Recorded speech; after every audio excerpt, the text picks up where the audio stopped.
Ола, амигос. Привет, дорогие друзья. Так неловко я пытаюсь шутить в своем отпуске в Барселоне.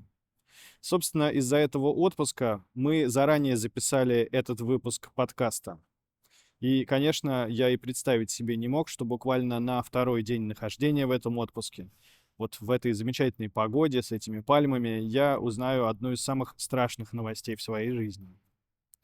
Дело в том, что в тюрьме умер Алексей Навальный. И мы посчитали важным об этом сказать, потому что Навальный — это главный оппозиционер действующей российской власти и имя, которое знают уже, наверное, во всем мире.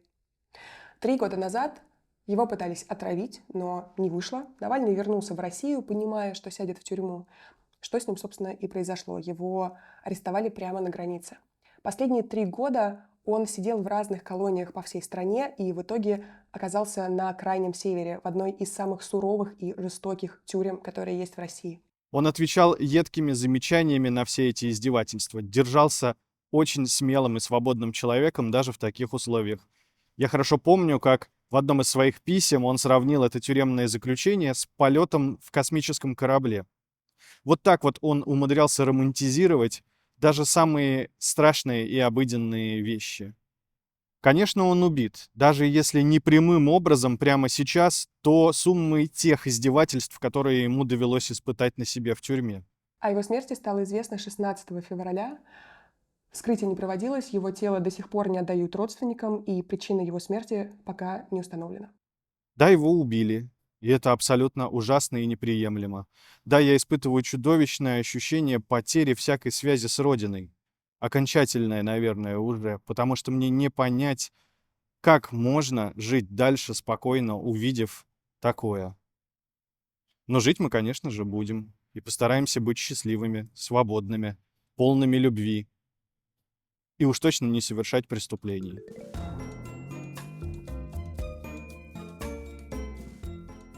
Привет, я Марина.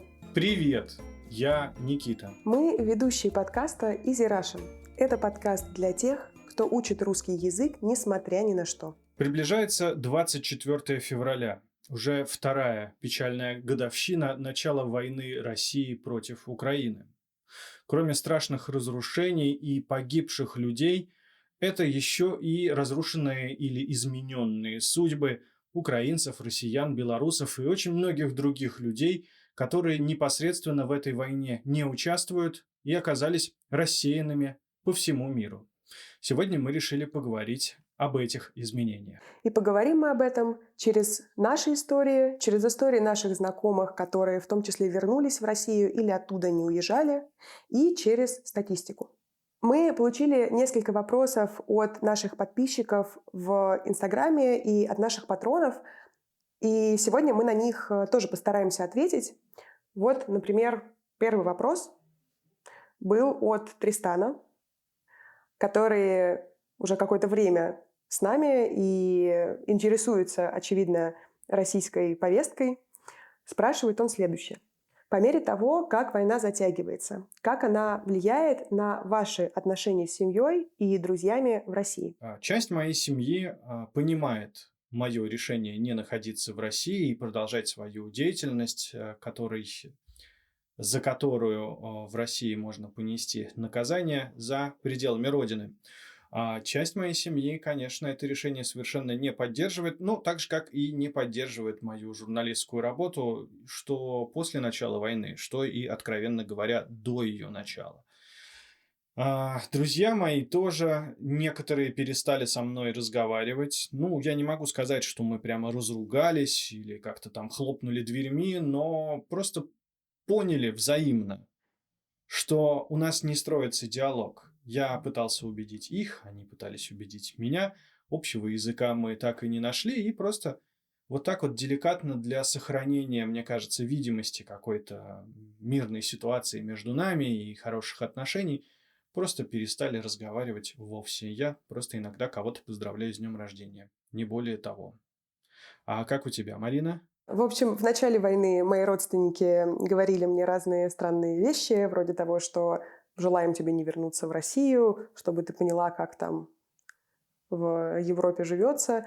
и все такое, но в течение вот этих 2 лет с кем-то я просто, не продолжила общаться, точнее, с кем-то я закончила общение, но в основном мы с родственниками вышли на какую-то такую нейтральную зону, в которой мы с некоторыми не обсуждаем войну, например, со своей бабушкой я не обсуждаю войну, потому что, как бы бабушка дороже мне политической повестки, и там непонятно, когда еще, как скоро я вообще ее увижу.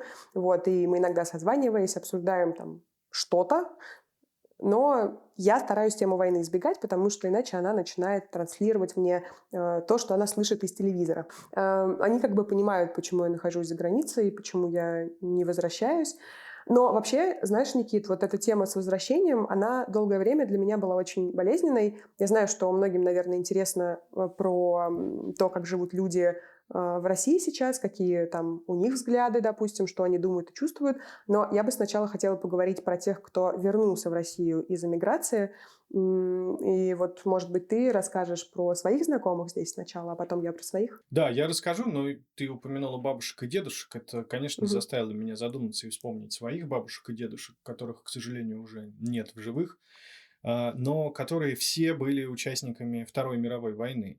И это сразу мне напомнил мои разговоры. Маленький я, конечно же, интересовался у бабушек и у дедушек, каково это было, страшно ли это было. Помню, что посмотрел, например, список Шиндлера и побежал с такими же вопросами к деду.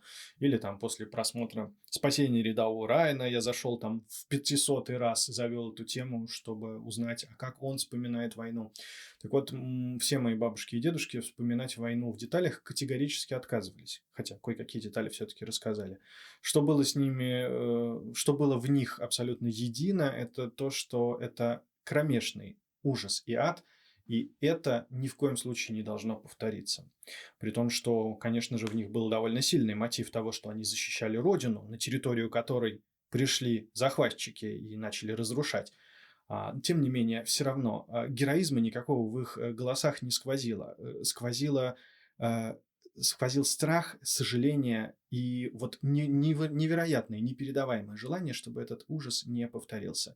Вот какие у меня воспоминания про войну от моих дедушек и бабушек, что резко контрастирует с тем, что теперь вот с экранов тех самых телевизоров, которые ты сейчас упомянула, льется на моих сограждан. Извините за эту ремарку. Теперь по двум историям, я даже не буду вдаваться в детали, а просто расскажу о впечатлениях двух моих знакомых, которые вернулись в Москву после года, а кто-то после 1,5 лет жизни и работы в эмиграции.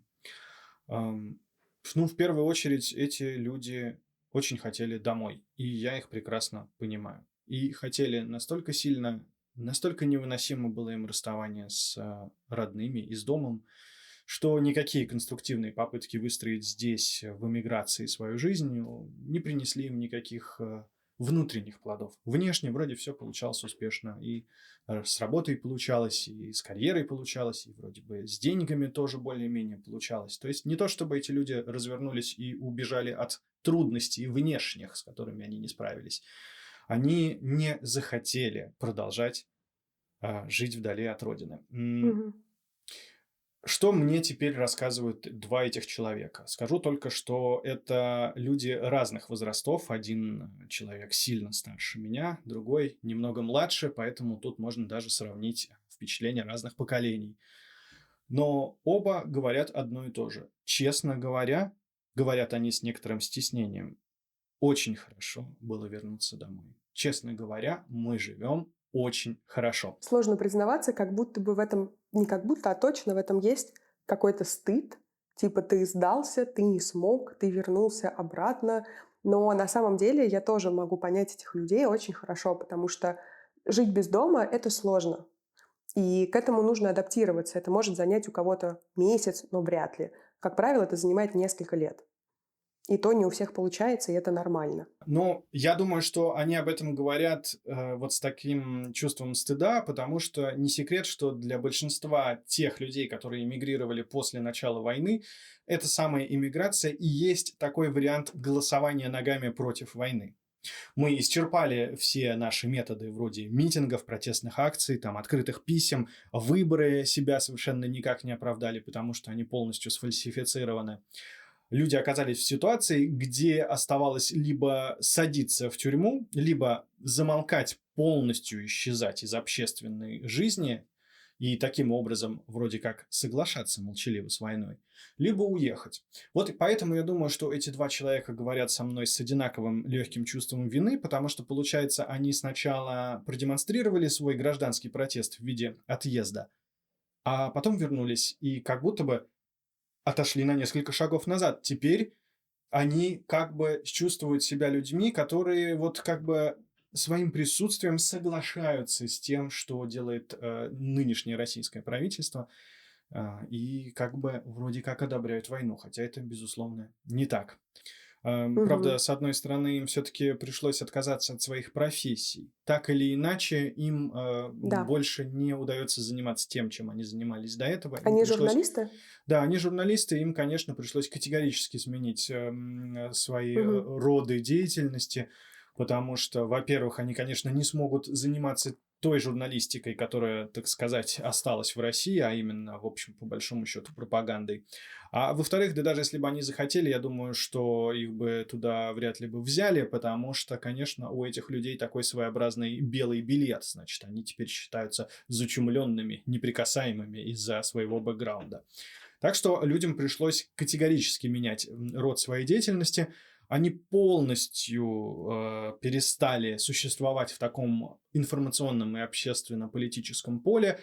И, как они оба говорят, перестали, в общем, и интересоваться. Это работает как психологический механизм вытеснения.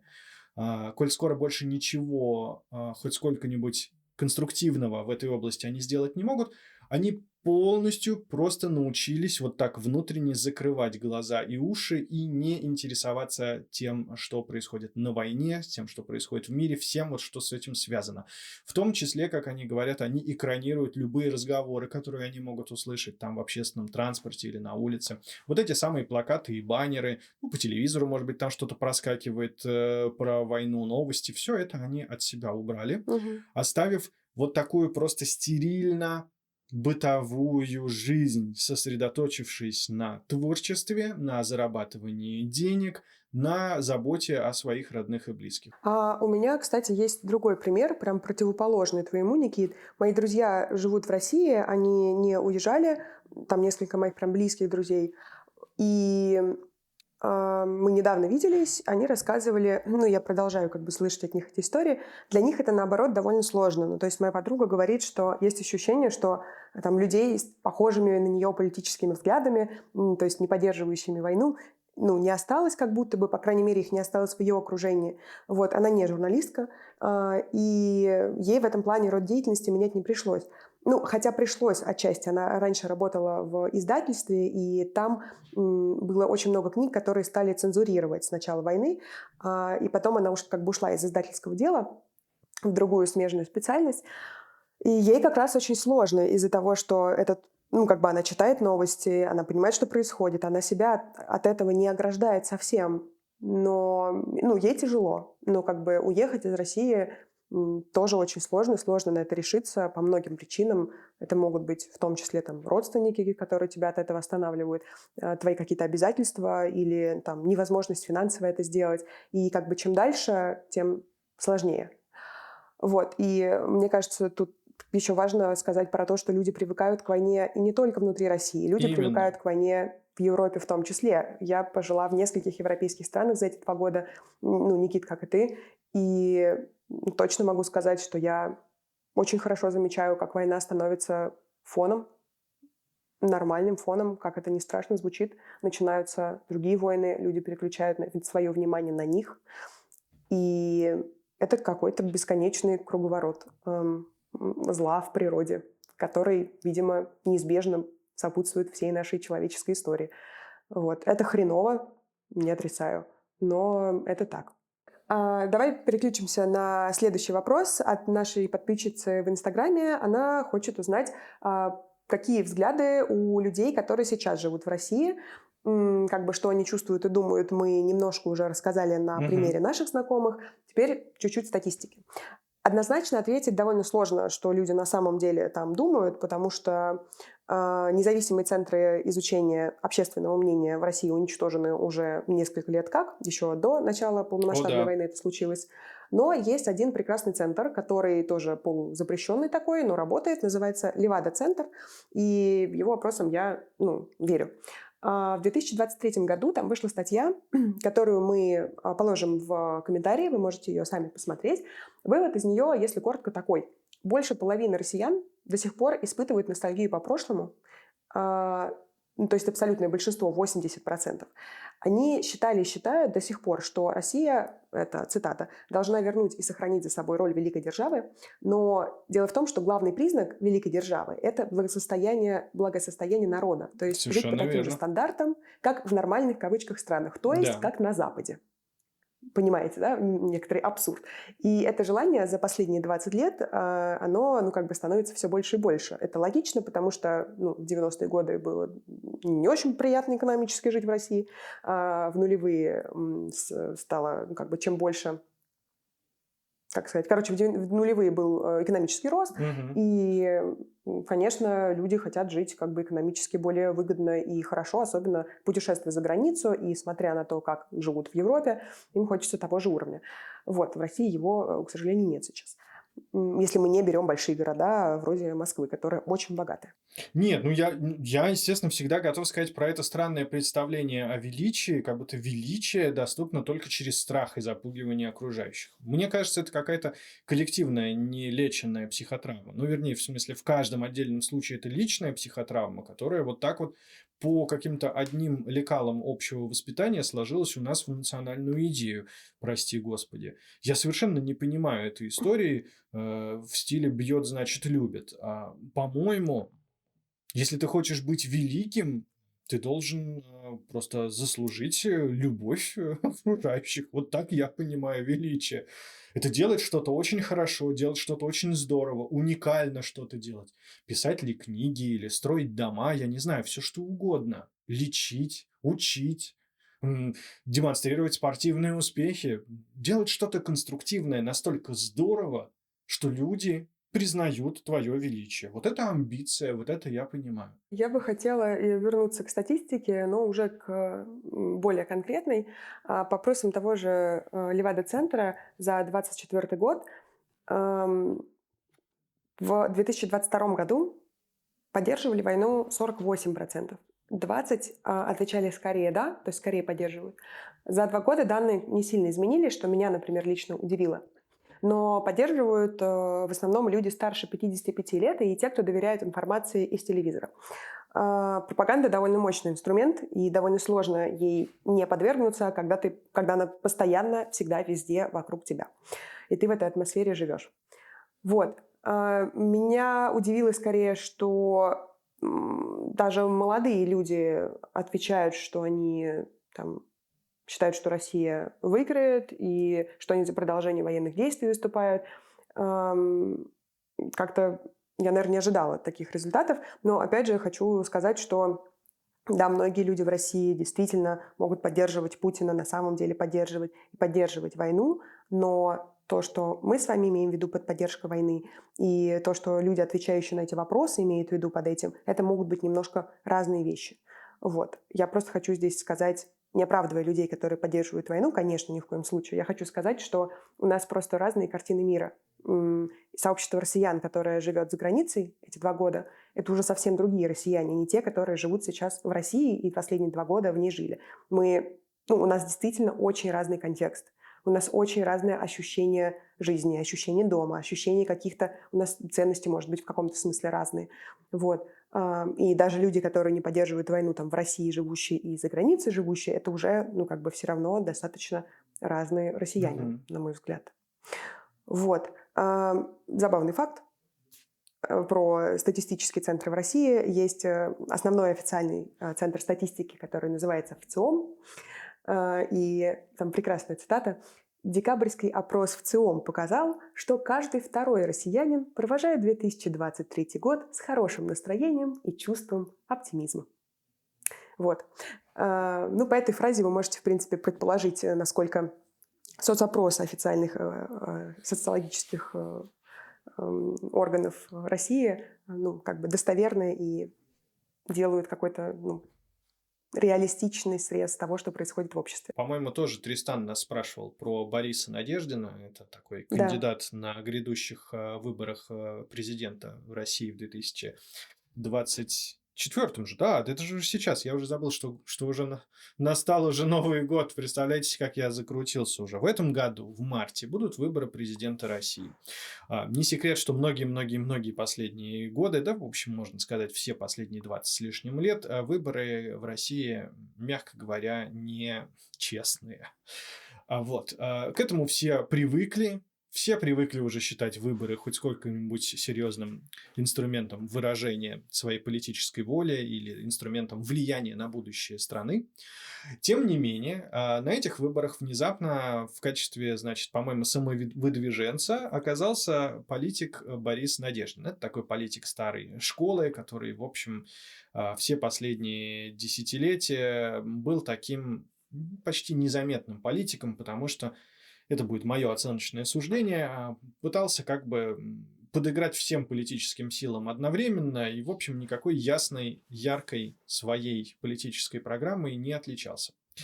Однако же в момент, когда он стал выдвигаться на эти выборы в качестве кандидата, он сделал всего одну важную вещь. Он сформулировал совершенно четко, что он является противником войны, который хочет ее остановить. И когда он станет президентом, и если он станет президентом, он эту войну остановит.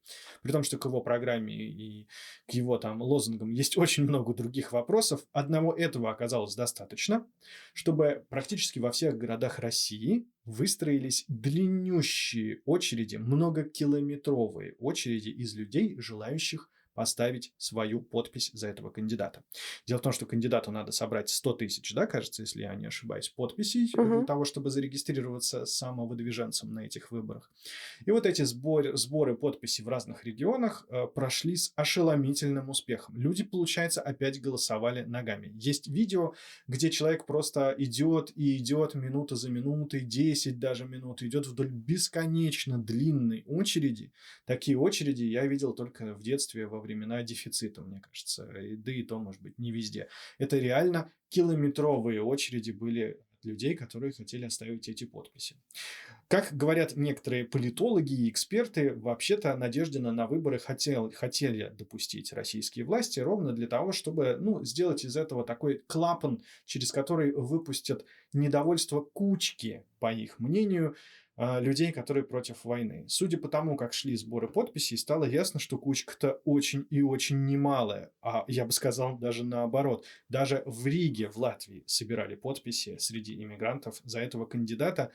И никто из людей, практически, кто оставлял эти подписи, не говорил, что он хочет голосовать персонально за этого человека, за этого кандидата, за Бориса Надеждина. Нет, это такой вариант голосования против войны. Закончилось это все тем, что по разным предлогам подписи были частично забракованы, и Надеждина так и не зарегистрировали на этих выборах. Значит, Центр избирком просто отказал ему в регистрации в качестве официального кандидата. И, по-моему, это показало лучшим образом реакцию, собственно, российской власти, которая явно занервничала, не ожидала она, что такое количество людей вдруг вот так вот ногами проголосует и своими подписями против этой войны. Все? Я хочу сказать про иммигрантов еще немножко. Да. Давайте, скажем про что-то хорошее, что на самом деле появилось за эти 2 года войны у именно россиян за границей, и то, что мы с Никитой тоже испытываем на себе. Это, мне кажется, важно, что начали формироваться горизонтальные связи, очень много каких-то сообществ взаимопомощи, русскоязычных комьюнити, в которых есть много поддержки друг другу, и есть там, допустим, каливинги, те, кто уезжают из России без каких-то средств или бежали от мобилизации, например. Есть там разные НКО, допустим, есть такая служба под названием «Ковчег», которые, там очень много волонтеров работают, там бесплатно работают психологи, бесплатные есть каливинги, где люди могут какое-то время пожить и там питаться этой бесплатной едой. В общем, все друг другу помогают. И на самом деле, мне кажется, очень важно помнить про то, когда ты уезжаешь куда-то, вот даже в никуда, что ты там не один. Как бы поначалу это не казалось. Последний вопрос, тоже от наших патронов, это вернулись бы мы в Россию при Путине. Ты бы вернулся, Никита? Да, я знаю, при каких обстоятельствах, если и, возможно, когда моей маме будет очень плохо. Она старенькая, и я переживаю, что она может умереть в любой момент. Если моя мама тяжело заболеет, я брошу все и поеду. И это будет при Путине, без Путина, совершенно неважно как, потому что для меня очень важно побыть рядом с моей мамой. И я совершенно и так невыносимо живу из-за того, что разлучен с ней. Если речь будет идти, что это моя последняя возможность с ней пообщаться, поеду, и мне вообще все равно, что при этом произойдет. Да, я согласна с тобой. У меня тоже как бы родственники, ну, там, мои близкие, моя семья важнее, чем, ну, любая, наверное, политика и любой там режим, который будет в России. Я поеду, если это будет нужно. Абсолютно. Вот. В Как-то остальных так. случаях, ну, да, я приехал бы в новую прекрасную Россию будущего, которую, я надеюсь, мы будем однажды строить вместе с другими коллегами и друзьями, и приятелями, с теми, с кем мы придерживаемся одних взглядов, да и с теми, с кем придерживаемся разных. Я с удовольствием приехал бы в Россию, которая закончила эту войну, вот я так скажу, даже, возможно, при Путине. Я не представляю, как я сейчас могла бы вернуться в Россию, потому что у меня сейчас уже совсем другая жизнь, и я как бы смирилась с тем, что у меня ну, сейчас нет дома, и непонятно, будет ли он когда-то. И горизонт планирования действительно очень короткий, буквально там, не знаю, месяц до следующей оплаты квартиры. И сначала мне от этого было грустно, и сейчас я к этому уже отношусь как к какой-то данности и как к тому, ну, как к какой-то константе, в которой я вот сейчас живу. Что будет дальше, я не знаю, и хочу ли я туда вернуться или нет, ну, в данный момент не представляю, как это возможно. А что будет потом, мне достаточно сложно представить, учитывая количество разных новостей, которые поступают со всего мира примерно каждый день. Вот. И вообще, как в таком планировать свою жизнь, тоже не понимаю, поэтому простой ответ – непонятно. Я бы хотел иметь выбор вернуться в Россию, если я этого захочу. Свобода Да. выбирать, вернуться ли мне в Россию, снова ли уехать из России, поехать еще куда-то, поехать ли в Испанию, в Португалию, в Мгм. Данию, в Америку, в Канаду, в Мексику. Я бы хотел иметь возможность свободно принимать решения о своем будущем. Сегодня я этой возможности лишен по целому ряду причин, и это происходит в виде целого ряда разных проявлений. Вот чего бы я бы хотел, это иметь свободу Да. принимать решения, которые действительно могут повлиять на мою судьбу. Сегодня они у меня есть эта свобода, у меня есть эти решения, но, скажем так, они довольно ограниченные. Да, согласна с тобой. Это правда важно. Без призыва к подписке. Дорогие друзья, но вы пишите нам в комментариях, оставляйте нам аудиосообщения, присылайте нам письма. Ну, скажите, помогите нам, расскажите о своих чувствах, которые у вас возникают. Как вы вот живете с этой войной, которая продолжается уже 2 года, с другими страшными событиями, которые происходят в мире. Где вы находите тот баланс между сочувствием, состраданием, вовлеченностью, да, в переживание за судьбы людей и собственной жизнью, сохранением собственного рассудка, сохранением собственного оптимизма? Очень сложная конструкция. Я чувствую себя жонглером, у которого все вываливается из рук, начинающим жонглером, которому сразу дали 5, не знаю, мячиков для жонгляжа. А как чувствуете себя вы? Как вам удается решать вот эту вот загадку? Друзья, пишите нам на почту подкаст собака.easyrussian.org ваши истории и мысли, и что вы вообще думаете по поводу всего, о чем мы говорили сегодня с Никитой в подкасте. Приходите в комментарии, ставьте лайки, подписывайтесь на наш канал и приходите в наши соцсети. Увидимся с вами там. Пока. Пока, до новых встреч.